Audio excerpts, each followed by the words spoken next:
Hi, welcome to my channel. இப்போ நான் பூண்டு சட்னி செய்ய போகிறேன். வாங்க எப்படி செய்யலான்னு பார்க்கலாம். அதுக்கு முன்னாடி வீடியோ பார்த்தீங்கன்னா லைக் பண்ணுங்கள், ஷேர் பண்ணுங்கள், மறக்காமல் சப்ஸ்கிரைப் பண்ணிக்கோங்க.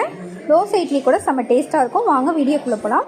இங்கே வரமிளகா புளி எடுத்திருக்கேன். அது கூட சுடு தண்ணி ஆட் பண்ணிக்கோங்க. ஒரு 5 நிமிஷம் ஊற வைங்க.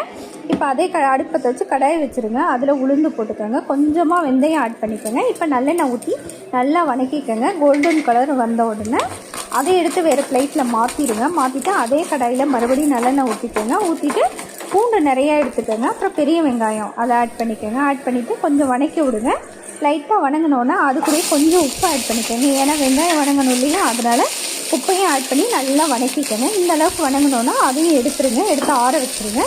இப்போ என்ன பண்ணுங்க, உளுந்து நம்ம வறுத்து வச்சுருக்கோம் இல்லையா, அதை மிக்சி ஜாரில் போட்டு அதை நல்லா பொடிச்சிட்டு வந்துடுங்க. அது கூடயே புளி வரமிளகா அதையும் நீங்கள் தண்ணி ஊற்றி புளி தண்ணியை ஊற்றி அரைச்சிட்டு வந்துடுங்க. இப்போ வெங்காயத்தையும் அது கூட ஆட் பண்ணிக்கோங்க. வணக்கி வச்சதை அதையும் நல்லா அரைச்சிட்டு வந்துடுங்க. அதுக்கு ஒரு தாளிப்பு நல்லெண்ணெய் ஊற்றி கடுகு உளுந்து அப்புறம் கருவேப்பிலை. இப்போ நம்ம அரைச்சி வச்சுருக்கோம் இல்லையா, அதையும் இதோட ஊற்றி ஒரு 2 செகண்ட் நல்லா கொதிக்க விடுங்க. கொதிக்க விட்டுட்டு அப்புறம் எடுத்து மாற்றிடுங்க வேறு பிளேட்டில். எண்ணெய் உங்களுக்கு நிறைய வேணும்னாலும் எண்ணெய் ஊற்றிக்கோங்க. இது 1 வாரத்துக்கு கூட கெடாது, அந்தளவுக்கு ஒரு டேஸ்ட்டானது. கண்டிப்பாக ட்ரை பண்ணி பாருங்கள். ட்ரை பண்ணி பார்த்துட்டு எனக்கு லைக் பண்ணுங்கள், ஷேர் பண்ணுங்கள், மறக்காமல் சப்ஸ்கிரைப் பண்ணிக்கோங்க. Thank you guys.